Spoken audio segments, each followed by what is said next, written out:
Hi dear crystal lovers, welcome back to the channel. If you are new here, my name is AM.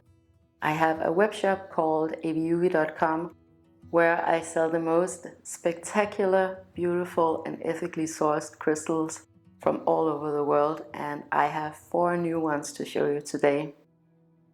As you can see, it is autumn, it's dark, it's gloomy. The videos that I showed you in the beginning is from our autumn equinox day.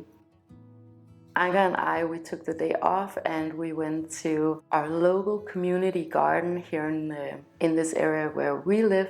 It's a community garden that is for school kids in the city and kindergarten kids. And they all have like these little allotments where they can grow vegetables, and they have lots of fruit trees and berries, and it was all very, very abundant, of course, because that is what autumn is. It has still been quite summery here in Denmark up until now. The leaves haven't turned yet, for example, and there are a few little things that do tell us that autumn is approaching. For example, there's this big area around the community garden that's just wilderness, and we took a trip in there and there were just so many squirrels, busy squirrels, gathering and collecting all of the nuts and acorns and hiding them away. And this video is a little bit inspired by these busy little squirrels. I heard somewhere that actually a huge percentage of the nuts and the acorns that they gather, they never end up finding ever again. So I don't have a PhD in squirrels, so I'm not sure that that's an accurate fact, but we were talking, Anka and I, about how interesting it is that the squirrels, they get this urge to gather food for winter. Like, who is telling the squirrels to do this? It's just a natural instinct that they know now they have to prepare and provide for the winter. And I thought that was very inspirational. In general, I think that nature is the greatest source of inspiration, and like I talked about in the previous video, whenever I tap into the natural flow and the natural rhythm of nature, everything just goes much more smoothly for me.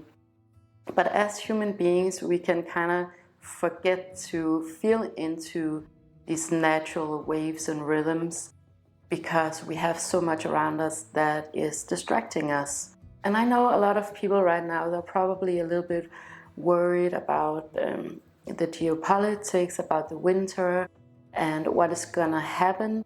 And I really want to encourage you guys to feel into your nature, to your bodies, to get out into nature and to see how it reflects something very, very deep inside of you. We always celebrate the solstices and the equinoxes in my family because it is very representative of this cosmic clockwork that we are all living in here on planet Earth. And up here in the north, we feel it a lot. We feel the seasons so much. The spring equinox feels very, very different from the autumn equinox. And whether you are aware of the seasons or not, it definitely affects all of us. My son Anka, he's 5 years old. So what we did on this day was that we made a fire and we had some tea and a meal. And then we did 2 very simple ceremonies.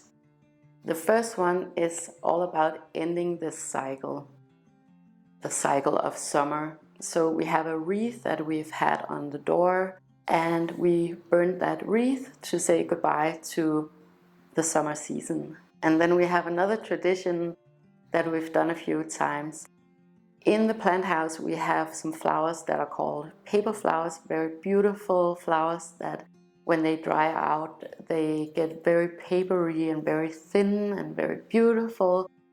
And we brought those along, and I think we had maybe about 10 or 12 individual flower heads that were dried out. And every time that we put one into the fire, we made a wish for ourselves and our family and friends and for this coming season. So we have one ceremony that finishes up the old season and one that brings us into the new season, where we set up our intentions and release them back into nature by burning them. You could also do it with water or with whatever feels natural to you and whatever is accessible to you too, because I like it when it's pretty practical. The wreath has been a symbol of this cosmic clockwork for thousands of years in this region, and I think it has been that globally for all cultures around the world. And I think it's a very, very beautiful symbol. So we got a new wreath that is on the door now, and we are gonna give it back to nature by burning it, or in some way or another give it back to nature when we get to the winter solstice. So just a few very simple exercises that are easy to do. It's nothing that's too elaborate. It's very accessible and easy to do for anyone, I think. So that is something that I wanted to suggest to you guys, because I don't want things on this channel to be too convoluted. I want it to be all about practical spiritual practices. Yeah. So the crystals that I'm showing you today are 4 beautiful new smoky quartz that are coming up on the shop today. Smoky quartz is my personal favorite autumn crystal. If you're a beginner to collecting crystals, I would say get a clear quartz first and then get a smoky quartz second. Then you have a really great team going for you. And I've had quite a few smoky quartz on the shop because it's an amazing crystal and it's a great overall crystal and a wonderful tool in my experience. These ones are from Switzerland, and I'll give you some close-ups, but perhaps you can see that the special thing about these particular smoky quartz is that they have an amazing clarity. They're so clear. They have the most stunning landscapes inside. Lots and lots of rainbows, striations, gorgeous details. And these are all raw crystals, of course, because that's what we do here. So they all have the natural terminations, the natural striations, and these were found by rock climbers in Switzerland. Real, genuine smoky quartz like these ones. They are silicon dioxide and they have been irradiated by the earth over millions and millions of years, and that's what gives them that beautiful, deep, rich color. You can get smoky quartz in many different conditions, but these ones from Switzerland, they are by far the most beautiful smoky quartz that I have ever seen, and I've seen a lot, and these are the best for sure. So let's talk about why this is the best autumn crystal in my experience. And I'm gonna tell you how I work with smoky quartz, because I've been doing it for quite a while now. And these are just my interpretations, my experiences. If you have other experiences, that is perfectly fine by me, but just as a disclaimer, this is my experience. In my experience, smoky quartz is a very grounding crystal. Very much like an old tree in the forest or even hugging a tree. Yes, I will do that from time to time. And walking barefoot on the ground. So it's this very calming, this very ancient, very dignified inspiration that it gives me. So it's that feeling just in crystal form. And where I use Smoky Quartz is whenever I'm doing something practical. So it can be something practical that I have to do, where I have to have a lot of patience, and I'm not a very patient person, so I'm definitely benefiting from having a tool that can help me with that and remind me of that. But also just the day-to-day things that I do want to do. Like if I have a list or a bucket list of things that I want to do, Smoky Quartz is a great ally to have in those situations. So it's a crystal that you can use if you need some persistence and you need a reminder to be persistent. If you have a long list of things that you want to do, this is, in my experience, the crystal for you. And again, it doesn't have to be a bad list or a list of chores. It could be a list of things that you actually want to do, that you want to accomplish.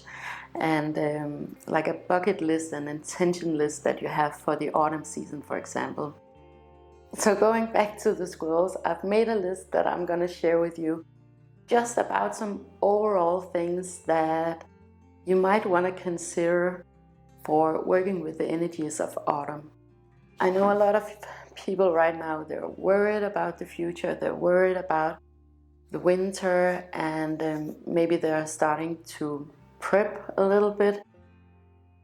And I think we can find a more positive vibe of doing that, because we do have all of this energy all around us going for us in the spirit of gathering and collecting and preparing, and you can do it in a very positive way. It doesn't have to be scary.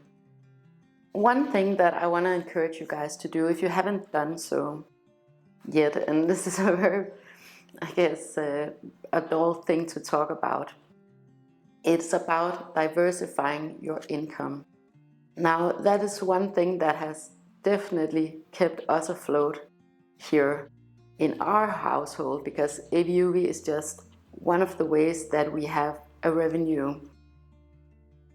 Andreas and I, we've been independent and had our own businesses for years, and we want to continue that.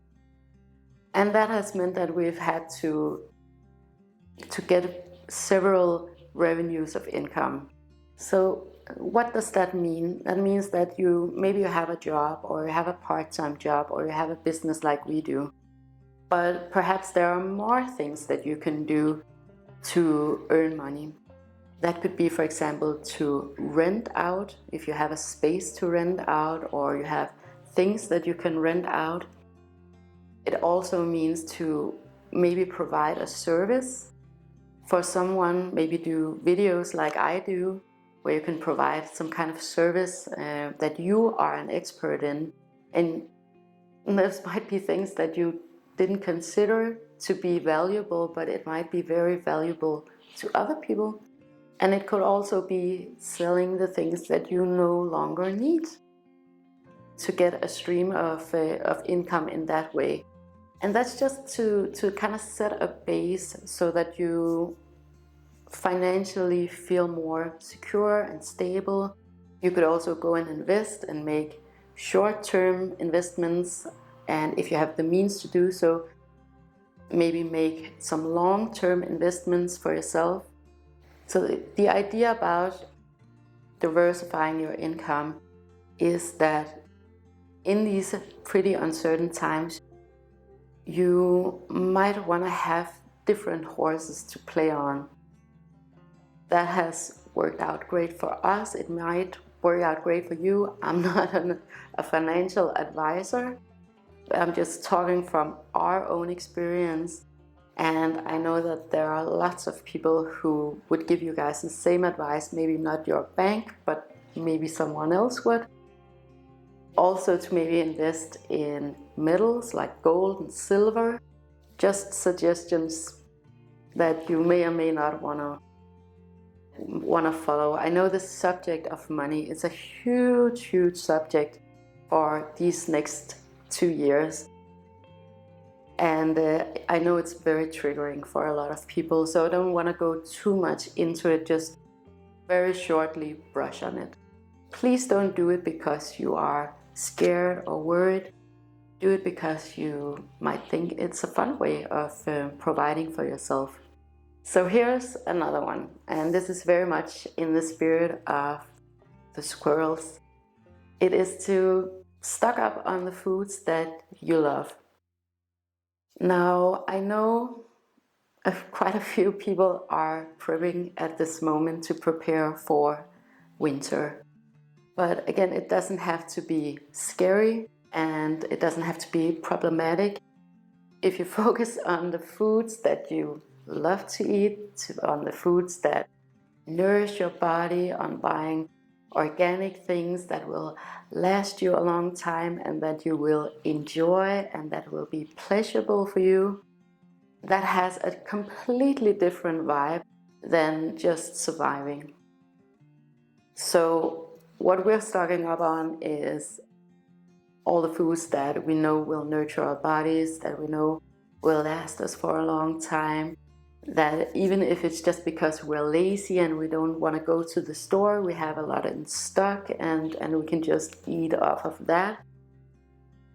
And then something like vitamins, but also treats. So get some cookies that you love and hot chocolate and things that you will enjoy and that will be pleasurable, right?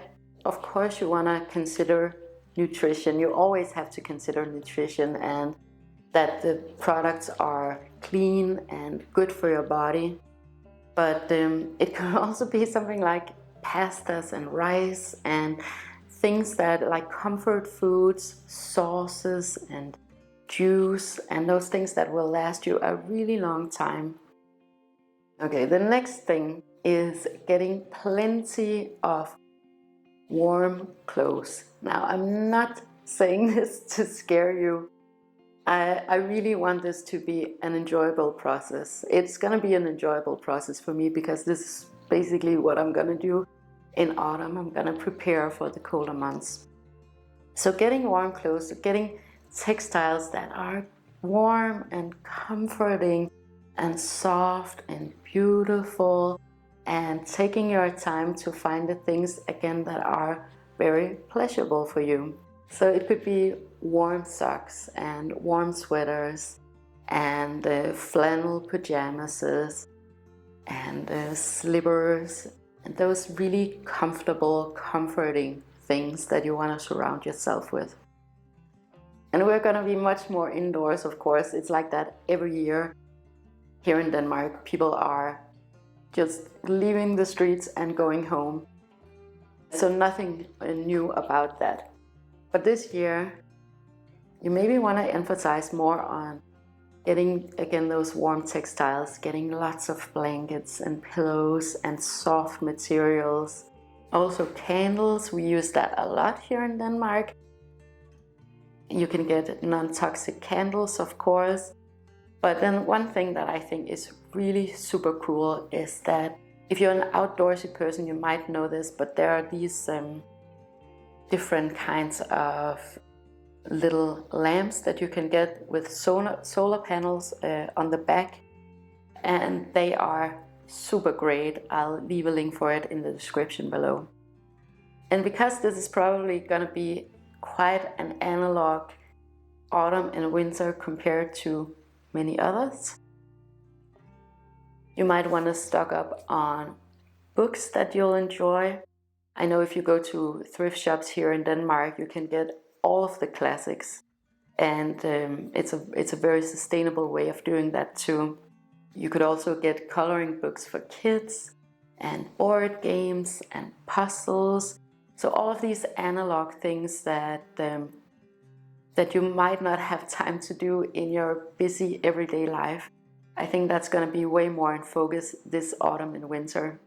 Then there's something like craft supplies. If you love knitting, or you love basket weaving, or you love painting, or whatever you love to do, those little handmade things that are so easy to overlook in our busy everyday life, I definitely think that those are the things that we're going to focus more on in the autumn and winter. And also in the spirit of pleasure and enjoyment, this is a good time to buy instruments, because it's a classical recession symbol that people are selling their instruments at this time. So you can actually go and get pre-loved instruments very affordably if you want to learn to play the guitar, or you want to gather around with your friends and family and play music during the winter. Now is a great time to go and buy that. And of course, all of these things that I've suggested to you on this list, you don't have to do it all at once.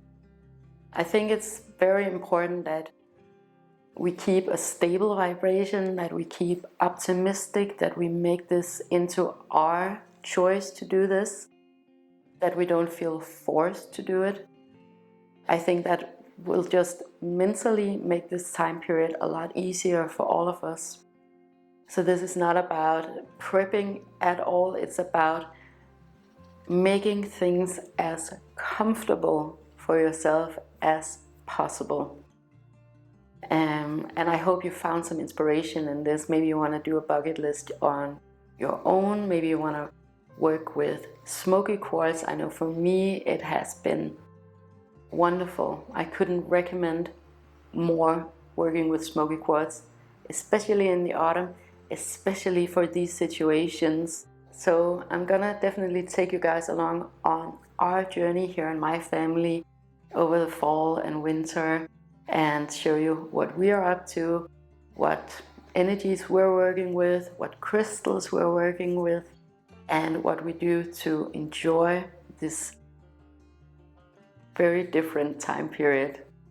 But I want to say thank you so much for watching this video, and if you enjoyed it and would like more of this type of content, please make sure to like and share and subscribe.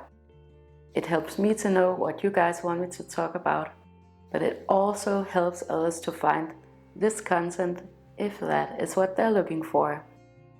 And I wish you all the most beautiful and amazing day with so much love to you and to yours.